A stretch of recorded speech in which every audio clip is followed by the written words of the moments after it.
Juan 3:16 dice claramente, a ver, lo repetimos entre todos, amén. Porque de tal manera amó Dios al mundo que ha dado a su Hijo unigénito, para que todo aquel que en Él cree no se pierda, mas tenga vida eterna. Yo digo, qué maravilla esto, porque es un padre muy raro, si se quiere, porque tenía que entregar al Hijo a la muerte. Si usted se pone a interpretarlo lógicamente esto, o usted lo dice, pero ¿cómo? Es un padre tan bueno y tiene que entregar al Hijo para que muera en un lugar tan hostil como este, prácticamente solo. Y yo digo, ¿usted se puso a pensar alguna vez que si usted lo hubiera entregado como hijo, ¿no?, para que sea sacrificado, o si usted tiene que entregar a su hijo, unigénito, el único hijo que tenía, el único, que era esencia de él, el único, tenía que ser entregado para que muera? Dificilísimo, ¿no? O sea, ¿se puso a pensar alguna vez en esto, que tenía que entregar a su único hijo para que muera por todos los demás hijos? Es algo extraño esto, ¿no? Pero fíjese la perspectiva de Dios, qué diferente que es a la nuestra. Yo creo que nosotros, con nuestra mentalidad, con nuestra forma, nadie diría, no, yo no entregaría a mi hijo nunca para que sea sacrificado, no. O sea, ¿quién lo haría? Tendría que ser una persona que realmente tenga mucho amor o vea mucha necesidad, como hemos cantado recién, ¿no? Bueno, Dios vio la necesidad, vio la falta que hacía su hijo para que pueda salvar a todos los demás hijos. O sea, por la muerte de Jesucristo, todos nosotros podemos estar hoy por adopción, podemos estar aquí sentados. Amén, hermano. O sea que él tuvo que entregar a su único hijo, que era lo más preciado que tenía, lo tuvo que entregar para que muera. Los demás hijos, hoy podemos estar aquí alabando y bendiciendo el nombre del Señor, hermano. Qué cosa extraña, ¿no? Qué cosa difícil de poder llegar a entender esto. Pero Dios tenía tanto amor por la humanidad que tampoco se interpreta, porque realmente nosotros antes no le teníamos ningún amor a Dios. Nada, absolutamente nada. Yo me acuerdo, Dios para mí no significaba nada. Cuando uno entró al camino, se encontró con este Dios de amor y empezamos a transitar este Dios de amor. Cada vez lo vamos amando cada vez más, lo vamos queriendo cada vez más, nos vamos enamorando cada vez más de este Dios hermoso que tenemos. Y así todo a veces, no digo todos, y no siempre, pero muchos de nosotros hasta somos a veces agradecidos, ¿no, hermano? O sea, no valoramos el semejante sacrificio que ha hecho Dios por nosotros. ¿Amén? O sea, este Dios tenía tanto amor por nosotros, porque sabía que un día iba a estar sentado usted acá. A ver, hermano. Pero ¿cómo sabía todo esto? Y porque ahora lo vamos a leer, pero él sabía que iba a estar sentado acá. Así que tuvo tanto amor por nosotros que entregó a su hijo y no importó el costo. Y le digo más, el hijo tampoco reaccionó mal, a mí me sorprende esto. Yo me he meditado muchas veces sobre esto, pero nunca lo pude entender con esta cabecita, porque lógicamente no se puede entender. El hijo no reacciona mal, al contrario, él entrega su voluntad a la voluntad del Padre y le dice, bueno, Padre, si es así, bueno, ahora lo vamos a leer, pero si es posible, pasa esta copa de mí, si es posible, Padre, pero si no, que se haga tu voluntad. Yo digo, los dos, tanto el Padre como el Hijo, era tal el amor que tenían por nosotros, tan absoluto, por decir de alguna forma, que a uno no le importó entregar al hijo único que tenía, unigénito, único, lo entregó para la muerte. Y el otro aceptó ser el Cordero de Dios inmolado por la humanidad. O sea, los dos tenían esa esencia de amor. Nosotros podemos llegar a tener semejante esencia de amor, hermano, de poder sacrificarnos. Dice, en algún lugar dice, a lo sumo alguno entregaría su cuerpo para ser desechado por alguno que quiere, ¿no? Por alguno que ama. Pero no por gente que no lo quiere, a ver, hermano. No por gente que no conoce, por gente que no lo quiere, por gente que lo desprecia. Inclusive así todo lo hizo por amor a la humanidad.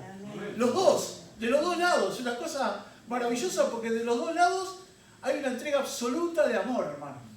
Y a veces nosotros, no digo por ahí acá, pero Uno ve en algunos lugares el desagradecimiento hacia Dios en algunas circunstancias de la vida, en algunos momentos de nuestra vida. Y yo digo, fue tal el amor del Señor que no le importó perder todo. Amén, hermanos, porque perdió a su único hijo, lo perdió. Que después lo recupera, pero lo tuvo que abandonar. Y el Señor tuvo que someter su voluntad, o sea, tuvo que humillarse hasta la muerte de cruz, se tuvo que humillar, o sea, tuvo que llegar hasta lo más vil, morir como un reo, como una persona totalmente desechada, y lo hizo por amor. O sea, no le importó, hermano. A mí me maravilla todo esto, porque yo digo, ¿cómo puede ser de un lado y del otro que haya tanto amor? Por gente que hasta a veces despreciamos a Dios, ¿o no, hermano? En algunas actitudes, de alguna forma, lo despreciamos a Dios. ¿Y cómo se puede entender semejante amor, hermano? Que Dios nos ayude a entender esto, porque es tan profundo esto, es tan grande, que con esta cabecita lógica no la vamos a poder entender nunca, hermano. Pero póngase un poco, hoy está de moda la palabra empatía, póngase un poco en el lugar de Dios, un poco en el lugar de Cristo, y va a ver lo que es estar ahí por gente que realmente lo iba a escarnear, lo iba a vituperar, lo iba a escupir, le iba a pegar bofetadas, lo iba a insultar, le iban a gritar a su mismo pueblo, crucifíquenle, lo iban a dejar desnudo. O sea, póngase un momento, él sabía todo lo que iba a pasar. Y sin embargo era tan grande el amor que se entregó igual, hermano. ¿Y no es maravilloso esto? Se puso a pensar alguna vez esta perspectiva, amén, de Dios y del Hijo, por gente que realmente lo iba, le iba a hacer de todo lo que quisieran. Yo digo, qué maravilla esto, ¿no? Qué profundidad en todo esto, amén. Muy bien, vamos a leer algunos versículos, a ver, que un poco habla de este amor tan grande.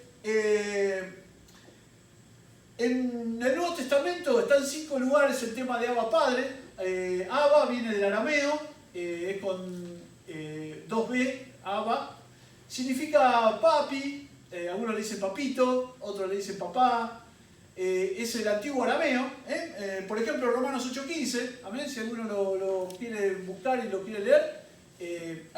Son 5 versículos que está en Gálatas también, pero leamos uno para ver cómo es el trato de Dios. Amén. A ver, Romanos 8:15, a ver.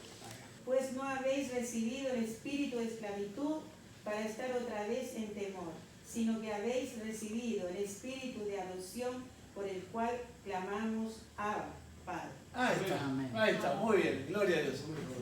O sea, no hemos recibido ya el espíritu de esclavitud para volver a estar en esclavitud, acá está hablando de la ley, sino que hemos recibido este espíritu de libertad, amén, para que clamar a Dios y decirle Abba Padre, para llamarlo papito.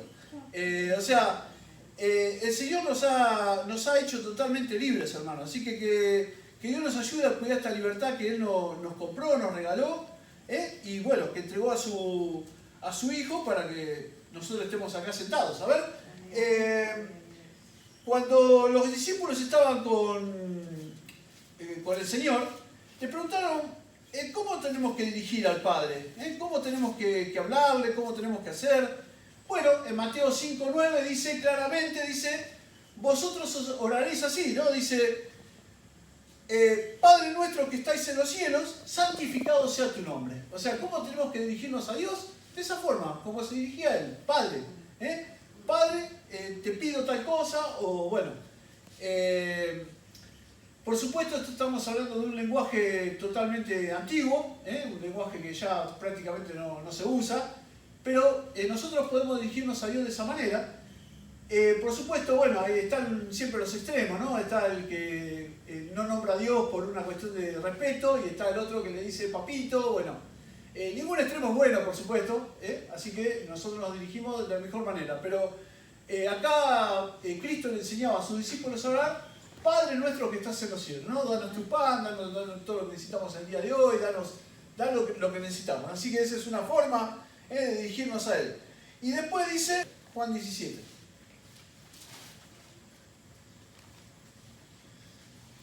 Juan 17, esperen que lo encuentro.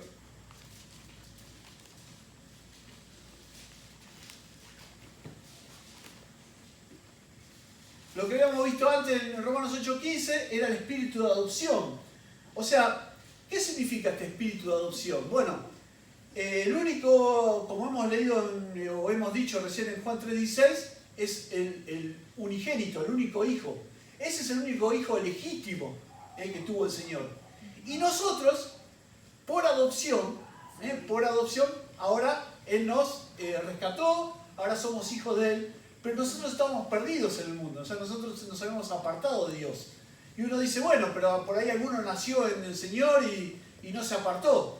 Bueno, ese recibe también el espíritu del mundo, porque viene también en el pecado, lo que se llamaría el pecado original, que también esa persona tiene que ser rescatada. O sea, a ver, si el Señor tuvo que bautizarse para cumplir el mandamiento del bautismo, ¿no? Y ser el único que no necesitó perdón de pecados, pero todas las demás personas necesitan sí o sí arrepentirse y necesitan hacer el bautismo, por más que hayan nacido en el Evangelio, ¿se entiende? Ese es el espíritu de adopción, hemos sido adoptados por Dios. O sea que el único hijo legítimo era Cristo y nosotros por adopción ahora somos hijos de Dios, pero por adopción, esa es la diferencia, ¿ven? ¿Se entiende? Ese es lo que vemos en Romanos 8:15. A ver, ¿qué más? Juan 17:24 dice, Padre, aquello que me has dado, quiero que donde yo estoy, también ellos estén conmigo, para que vean mi gloria que me has dado, porque me has amado desde antes de la fundación del mundo. Amén.